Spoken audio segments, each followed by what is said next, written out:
নমস্কাৰ এই মুহূৰ্তত দিবলৈ লৈছো আজিৰ সন্ধিয়াৰ বহুকেইটা গুৰুত্বপূৰ্ণ খবৰ আজি হৈছে 22 মে আজিৰ সন্ধিয়াৰ প্ৰথমটো খবৰ হৈছে হাৰ্টথ্ৰব জুবিন গাৰ্গ অসুস্থ গুৱাহাটী নেম কেয়াৰ হাস্পাতালত চিকিৎসাধীন হৈ আছে জুবিন গাৰ্গ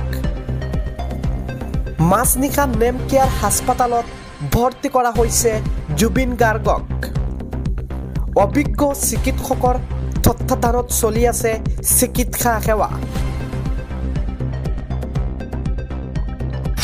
সন্ধিয়াৰ পৰৱৰ্তী খবৰটো হৈছে ইংলেণ্ডলৈ উৰা মাৰিব বৈভৱ সূৰ্যবংশী ভাৰতৰ 19 অনুৰ্ধৰ দল ঘোষণা BCCI IPLত উজলি উঠা 14 বছৰীয়া সূৰ্যবংশীয়ে লাভ কৰিলে আণ্ডাৰ 19 স্থান সন্ধিয়াৰ পৰৱৰ্তী খবৰটো হৈছে গুৱাহাটী মহানগৰীত চলিল উচ্ছেদ অভিযান অবৈধভাৱে বাস কৰা পৰিয়ালৰ বিৰুদ্ধে চৰকাৰৰ একচন 74টাকৈ বাসগৃহত পৰিল প্ৰশাসনৰ হাতুৰা ৰেল বিভাগৰ ভূমিত অবৈধভাৱে সাজিছিল গড় অবৈধভাৱে সাজি লোৱা গড় কেইটা ভাঙি দিলে প্ৰশাসনে গুৱাহাটীৰ বামুণী মৈদামৰ ৰেলৱে কলনীত এই উচ্ছেদ যিৰ সন্ধিয়াৰ পৰৱৰ্তী খবৰটো হৈছে হাস্পাতালত অগ্নিকাণ্ড ধেমাজি অসামৰিক চিকিৎসালয়ত অঘটন মাতৃ আৰু শিশু স্বাস্থ্য ভৱনৰ প্ৰথম মহলাত ভয়ংকৰ ঘটনা নৱজাতকৰ বিশেষ পৰিচৰ্যা কক্ষৰ অনলাইন UPSত লাগিল জুই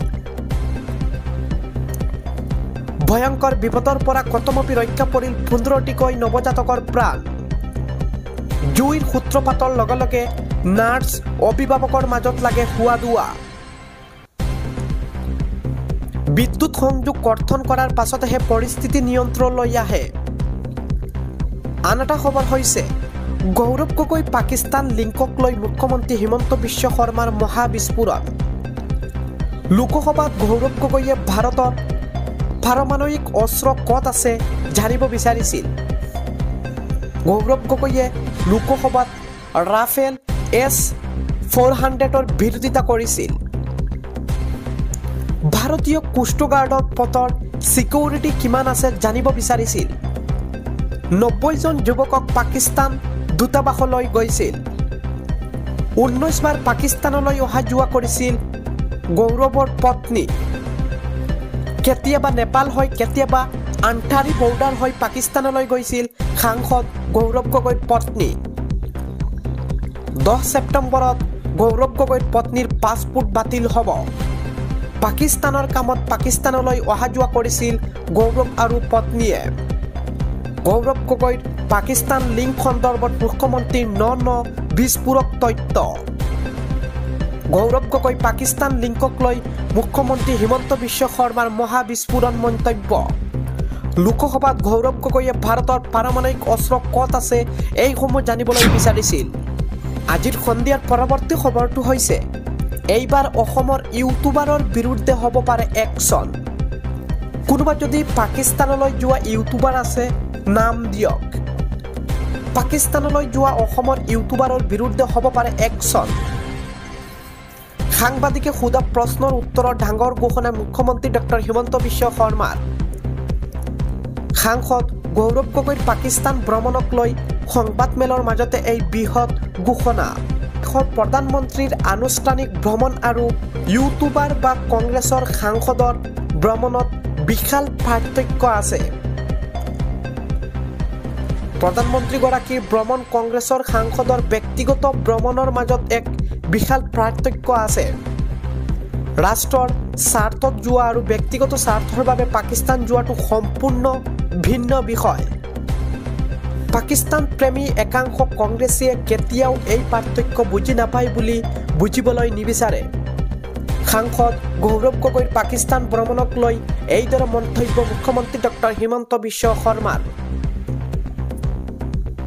সন্ধিয়াৰ আন এটা খবৰ হৈছে ঘৰ ভাড়া দিয়া সকললৈ জৰুৰী খবৰ মাইক লৈ নিয়ম ঘোষণা প্ৰশাসনৰ 1 নম্বৰ কৈছে ঘৰ ভাড়া দিয়াৰ পূৰ্বে ভাৰতীয় বৈধ পৰিচয় পত্ৰ ভালদৰে পৰীক্ষা কৰক।